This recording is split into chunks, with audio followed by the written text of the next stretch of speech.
Here's a recap of the week's top news stories, brought to you by Marhaba, the ultimate guide to Qatar. Join us after the news for a visit to one of Doha's most reputable Friday brunches at the New York Steakhouse within the Marriott Marquis. Now here's the news.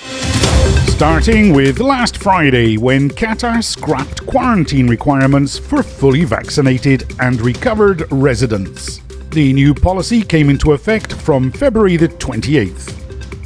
And people vaccinated outside of Qatar can now apply to get a golden frame on their etaraz as well, according to the Ministry of Public Health.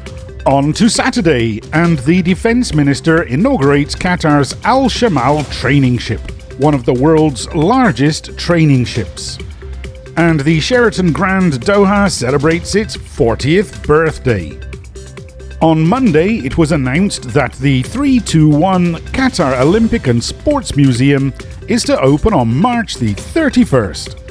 And the Lusail Drive-Thru Testing and Vaccination Centre closes after more than 100,000 people have used the centre. On Tuesday, the Emir and the Nambian president discussed ways to boost ties. Yesterday, it was announced that over 14,000 people have benefited from the Ministry of Interior's grace period offer.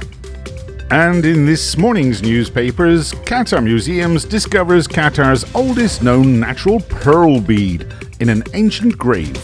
The rare archaeological find gives new insights into Qatar's pearl diving history.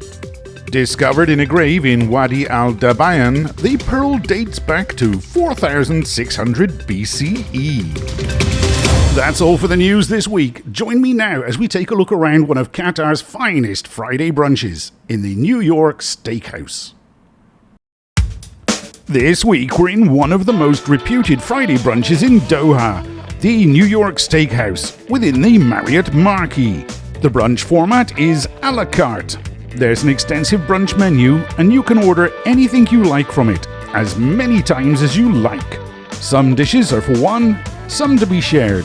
The menu was so extensive that I asked Chef to make recommendations for me, and he did a great job of it.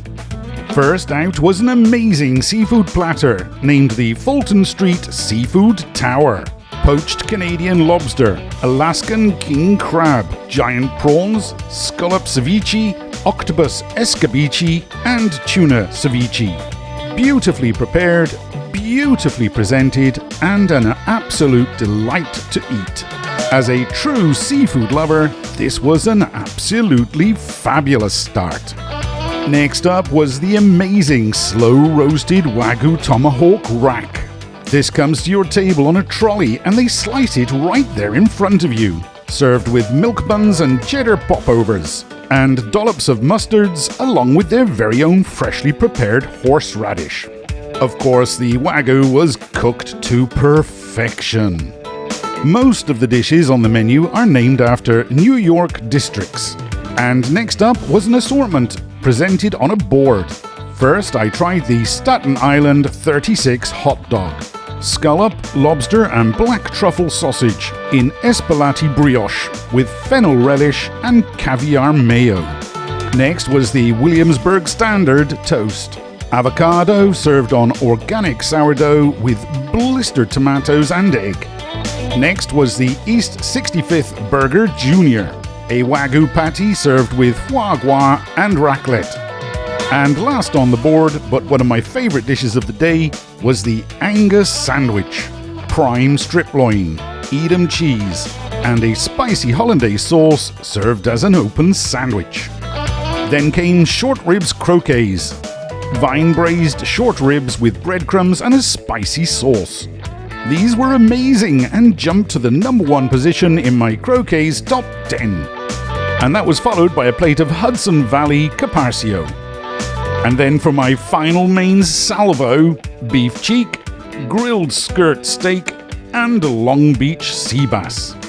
The beef cheek is served on what looks like mashed potato, but turned out to be celery root cooked in a truffle oil.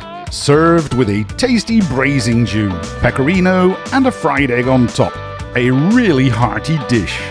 The grilled skirt steak was a delicious piece of steak, beautifully seasoned, Montreal spiced, and served with raclette poutine.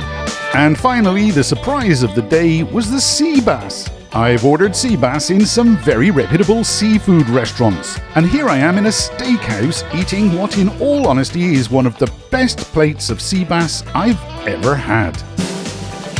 And for the finale, dessert. I had an individual strawberry cheesecake served with chocolate ice cream and a chocolate fondant pudding with vanilla ice cream. And the ice cream was being freshly made right before my eyes, using an awful lot of liquid nitrogen. For a quality brunch with the finest quality dishes, look no further than the New York Steakhouse, located in the Marriott Marquis, Doha. Find all the information you need on Qatar in Marhaba's up-to-date e-guides. They're completely free of charge and can be found on their website, marhaba.qa/e-guides.